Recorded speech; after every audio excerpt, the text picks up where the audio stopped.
श्री हरिवंश, श्री राधा वल्लभ श्री हरिवंश।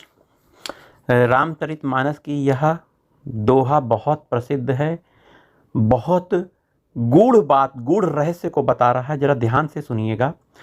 तब लगी कुशल न जीव कहूँ, सपने हूँ मम विश्राम, जब लगी भजत न राम कहूँ, शोक धाम तजी काम। इसका अर्थ है कि प्राणी मात्र तब तक आनंद, कुशलता, प्रेम को प्राप्त नहीं कर सकता, सुख को प्राप्त नहीं कर सकता और उसे सपने में शांति भी नहीं मिल सकती जब तक वह दुखों के घर अर्थात विषय भोग कामनाओं को छोड़कर भगवान का भजन नहीं करता है, भगवान का सुमिरन नहीं करता है, भगवान का नाम जाप नहीं करता है।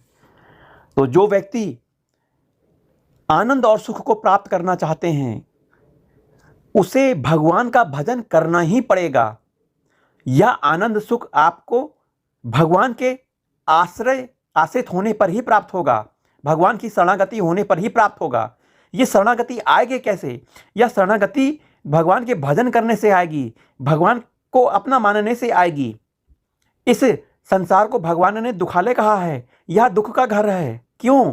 क्योंकि यहाँ कोई भी चीज स्थायी नहीं है, खत्म होने वाली है। आपका शरीर भी एक दिन छूट जाएगा। वहीं यहाँ का जो सुख है वह कुछ समय के लिए है। जैसे आप आईएएस ऑफिसर बन गए, कितने दिन बने? जिस दिन बने आपको बहुत अच्छा लगा, अगले दिन अच्छा लगा, धीरे धीरे वर्ष बीते गए, आपको यह सुख जाता रहा कि मैं आईएएस ऑफिसर हूं। आईएएस ऑफिसर एक पद का अभिमान हो गया।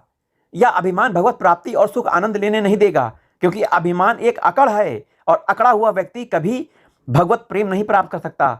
जो झुकता है वही ऊपर जाता है, अर्थात भगवान को प्राप्त होता है। झुकना अर्थात दैन्यता, जिसके अंदर दैन्यता आ गई वह भगवत प्राप्ति के योग्य है। वहीं यह संसार दुख का घर कहा गया है। इस दुख के घर को सुख का घर मत बनाओ।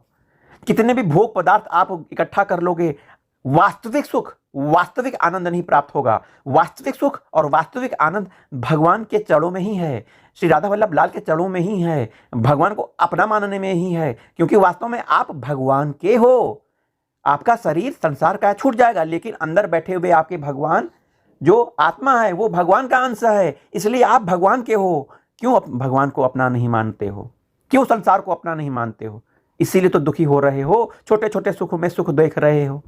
भगवान की शरण हो जाओ और अपने आप को भगवान को अर्पित कर दो कि हे प्रभु मैं आपका हूँ, प्रभु अब आप जैसा चलाना चाहो चलाओ, मुझसे भजन करवा लो प्रभु। तो भगवान का भजन करो और इस संसार में रहते हुए आनंद सुख को प्राप्त करो और शरीर को छोड़कर भगवान को ही प्राप्त हो जाओ। यही मनुष्य जीवन का उद्देश्य है। अन्यथा मनुष्य जो देह आपने प्राप्त की है बहुत दुर्लभ है। इस दुर्लभ देह को प्राप्त करने का औचित्य ही नहीं रहेगा जब तक आप भगवत प्राप्ति के मार्ग में आगे नहीं बढ़ोगे।